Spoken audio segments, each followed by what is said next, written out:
He's one of the top life and business strategists in the nation. He's helped empower more than 50 million people in over 100 countries through his audio, video, and coaching programs. If you want to learn about motivation, you want to learn from Tony Robbins. Mentor me, Tony. Listen, people ask me all the time, if you really want to get lasting change, real results that stick around, what do you got to do? What are the most important things you've learned, Tony, in that area? And I tell people the most common thing people talk about is how they want to make a change in their life. But everybody wants a change, but nobody wants to work out. Everybody wants muscle, but nobody wants to train. See, one of the challenges that we have in our lives is we don't realize that the process of training ourselves, the process of conditioning ourselves actually feels incredible once you get that initial momentum. But most people don't. Why? Why do so many people say, well, I lost 100 pounds, the same 10 pounds 10 times, or they'll tell me, I'm on my 4th day without a cigarette, man, I'm doing really good. If you're counting the days, it's not lasting change. You're just counting the days you can tell people how long you lasted. If you want lasting change, you've got to give up this idea of trying something. You got to decide you're going to commit to mastery. Here's what leaders really do. They maximize resources. A leader can come into an organization that's totally torn up in horrible shape, take the same resources, take it to another level. Your body, your mind, your emotion, but you can't maximize it when you're trying to fit in. And you can't maximize it when you live by everybody else's rules. I'm not saying don't be respectful. I'm just saying as a leader, you got to decide what you believe is right. And one thing I can tell you will always feel right. To never settle for less than you can be, do, share, or give. That'll feel right as long as you're inside your life here. Whoa, yes. Our whole life is shaped by decisions. That's what we've talked about today, right? But there's 3 decisions you're making every moment you're alive. And the way you make these 3 decisions shapes your destiny. First decision we're all making every moment is what are you going to focus on? What are you going to focus on? And I realized that my father's life and my life ended up very different because we made that day 3 decisions very differently. He decided to focus on the fact that he has not fed his family. And the second question you got to decide, every moment you're alive, and including this moment, what are you going to focus on? Second question is, as you're focusing on, what does this mean? What does it mean? And the bottom line on meaning is, if you think about it, you get to make up the meaning, and most people pick the worst one, don't they? That day, my father decided to focus on the fact he hadn't fed his family, and I know what meaning he gave because he said it out loud over and over again, that he was worthless because he had not taken care of his family. And then the final and most important decision you make every moment you're alive, what am I going to do? What am I going to do? And I'll tell you what he decided to do. He decided to leave our family shortly thereafter, which at the time was the worst experience of my life. It was the most crushing experience I felt. It's been so many years now, I don't have the same feelings. And part of it is 3 years ago he passed away. But at the time, I knew no greater pain. My family knew no greater pain. I couldn't understand why he would leave. I loved him so much. And my life turned out very different than him. I was the only one to go at his funeral. No one else in the family would go. Nobody wanted to be part of it. He died alone of a disease called connective tissue disorder. And I can tell you right before his death, he got the lesson because he looked at me and he said, son, he said, I was a bastard. I didn't connect with anybody and look what I'm dying of. It's unbelievable. Everything you people have told me, I didn't have the technology, I didn't have the right contacts, I didn't have the time, I didn't have money. Everything you've told me, I didn't have enough Supreme Court justices, those are resources. And so you're telling me I failed because I didn't have the resources. And I'm here to tell you what you already know. Resources are never the problem. It's a lack of resourcefulness is why you failed. Because the ultimate resources are emotional states. If you're creative enough, can you find the answer? Yes or no? Yes. If you're determined enough, can you find the breakthrough? Yes or no? Yes. If you're passionate, loving enough, can you get someone to help you? Yes or no? If there's no way that you're committed, can you find the money even if you don't have it? Yes or no? So I said creativity, decisiveness, passion, honesty, sincerity, love. These are the ultimate human resources. And when you engage these resources, you can get any other resource on earth. And I said, so you told me all the resources you're missing, and you hypnotize yourself into believing that you don't have what you want because you don't have the resources, when the most successful people in history had no resources, but they were incredibly resourceful, so they got the resources. Resourcefulness is the ultimate resource. And if you don't have what you want, stop telling yourself the story because you don't have the money, you don't have the time. That's bullshit. It's because you haven't committed yourself where you would burn your boats. If you want to take the fucking island, burn your fucking boats, and you will take the island, because people, when they're going to either die or succeed, tend to succeed. But most of us give ourselves a way out, and that's why we don't have what we want. Here's what I've created for my life, and anyone I know succeeded. I'm a 17-year-old kid from Azusa, California, with no real education other than self-education, with no background, with parents that did their best, all of them, with no money, but I did one thing. I love people, and I had an enormous demand I made upon myself, and I sculpted my mind and my emotions to get me to do whatever it would take to achieve and to contribute. But to do that, I did it by using my body and changing my focus. I did it by putting myself in a peak physiology and using what I call incantations. Can you train yourself to believe something? Yes or no? Absolutely. How many of you ever made the fatal mistake of going to Disneyland or Disney World, and while you're there made the fatal mistake of going to a ride called It's a Small World After All? What happens for about a week after you're out of that damn place? You're still singing this thing in your head in 24 languages, right? Well, let me tell you something. How many of you have things when you want to go achieve them and this part of your voice goes, oh, it's not going to happen, or forget it? How many got a voice that sometimes interrupts that good pattern? Say I. And what you want to do is train a new one. So starting when I was 17, I started doing incantations, not affirmations. Affirmation, you go, I'm happy, I'm happy, I'm happy, I'm happy, I'm happy. What's the problem? You haven't changed your what? Your what? Physiology. If you don't change your physiology, you won't get anything. So an incantation is not only you speak it, but you embody what you're saying with all the intensity you can. And you do it with enough repetitions that it sticks in your head. Like It's a Small World, now the conversation in your head is always the same and it gives you what you want. So you use your body and your voice. So 17 years ago, I started doing things. I was working for Jim Rohn, this speaker, and I was 17 years old. I had long hair, minestrone soup, acne on my face. And I was trying to call on Bear Stearns type of people and convince them why they should go to this man's seminar and be more successful. I was driving a 1968 Volkswagen that I had earned at $40 a week as a janitor. The only way I did it was park far from the building and then go in, and I love people and I believe, but I put myself in state, and I was able to influence people that were far more successful than I was at the time. I would do something that I still do backstage and have done for 23 years because I don't hope I'm going to be in a good state, I demand it. So I do an incantation using my whole body. I'd say, I now command my subconscious mind to direct me in helping as many people as possible alive today to better their lives by giving me the strength, the emotion, the persuasion, the humor, the brevity, whatever it takes to show these people and get these people to change their lives now. And I would do that literally driving in my Volkswagen to a meeting in LA on the freeway for 40 minutes. People are looking at me, I'm screaming at the top of my lungs. They're going, I know he's a serial killer, I know he is. But by the time I entered that room, when two people meet, if there's rapport, the person who's most certain will always influence the other person. And I was totally certain, and they were trying to get revved up to certainty. Do you agree with this? Yes or no? I do another one because I was poor. I changed my mindset. I kept doing things, but I never got beyond it.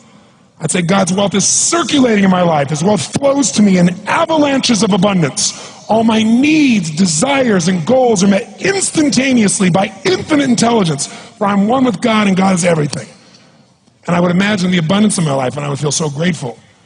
And a year later, I went from making $38,000 a year to making $1 million a year in 1 year. You know, we're living in a society where nobody moves anymore.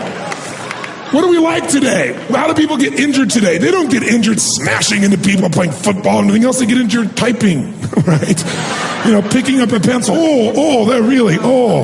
That's how people get hurt today because we don't use everything anymore. We live in a box. Think about it. Think about our lives today and how different it is than maybe the way we were formed to be made, to run, to hunt, to create, to procreate, to raise our children, to move, to farm, to do all the things that made us use all of our body.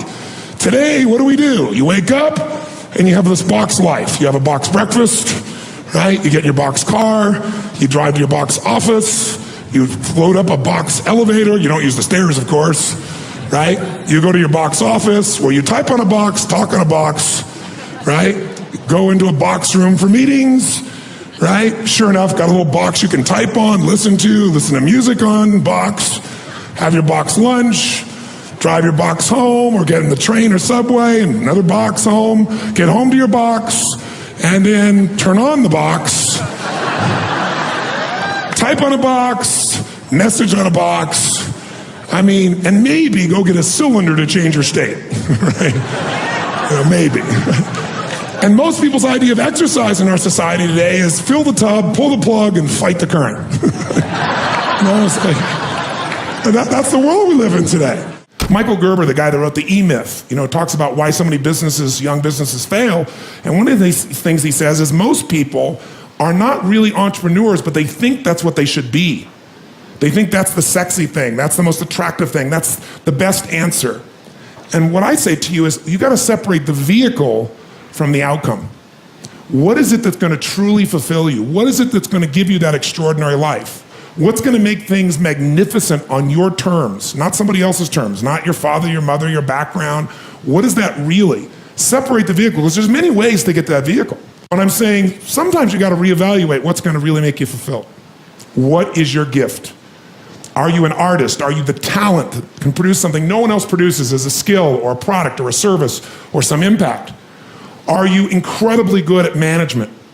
You really know how to manage or lead people? Are you an extraordinary entrepreneur that can take that gigantic gut load of risk and can create the vision and attract the talent that you need and the managers and leaders?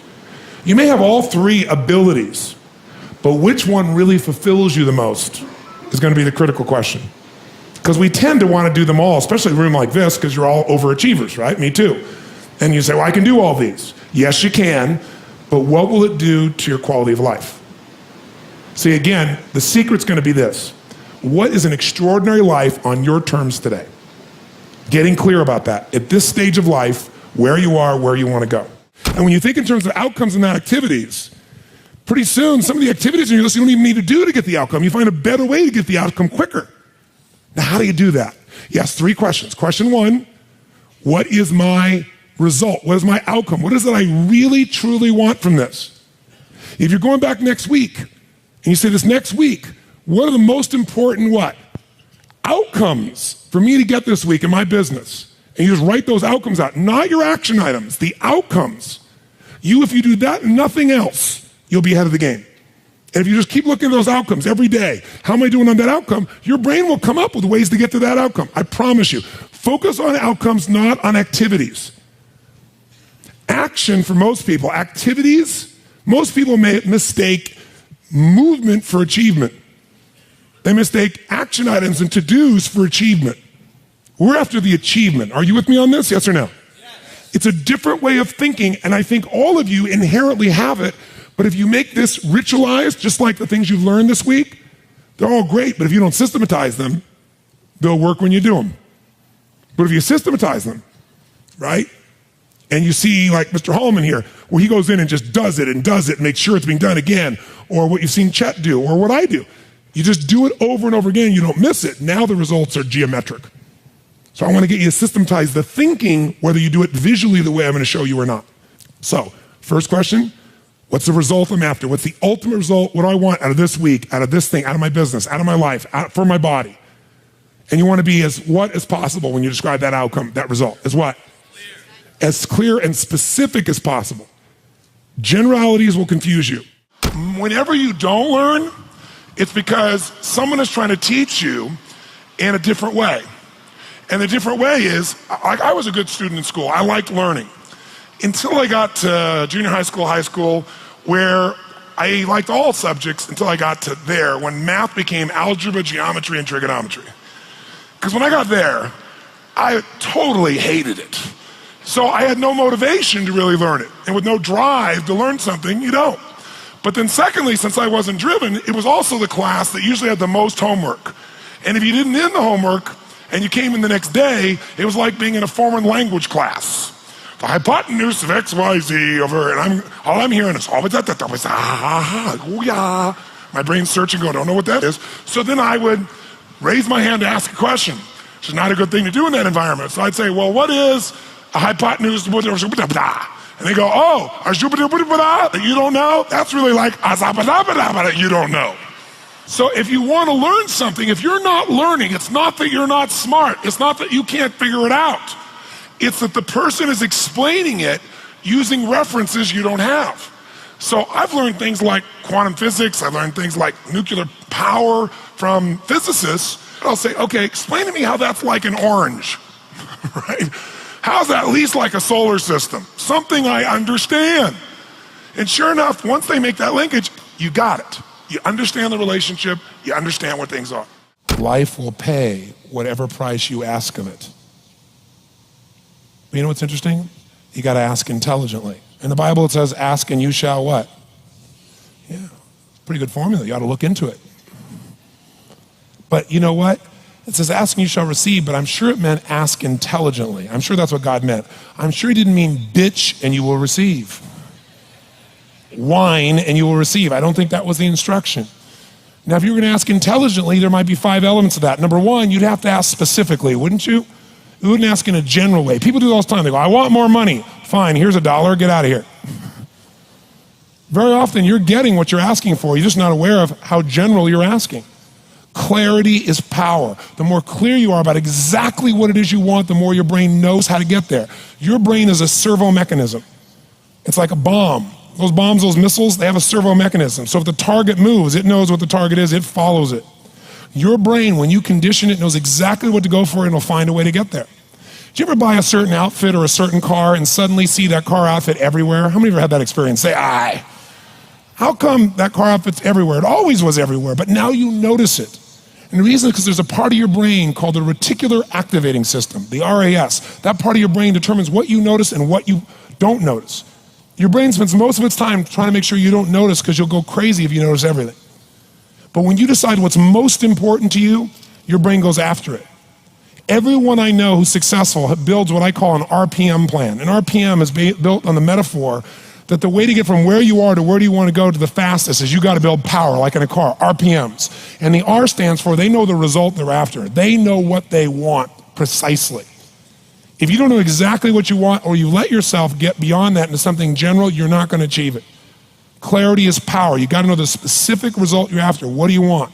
If you can't answer that question right now in your personal life, in your body, in your relationships, in your finances, in your spirituality, then you're not going to be as fulfilled as you want to be. Today we're going to have you answer one of those questions at least. The second part of it, you got to know P, why you're doing it.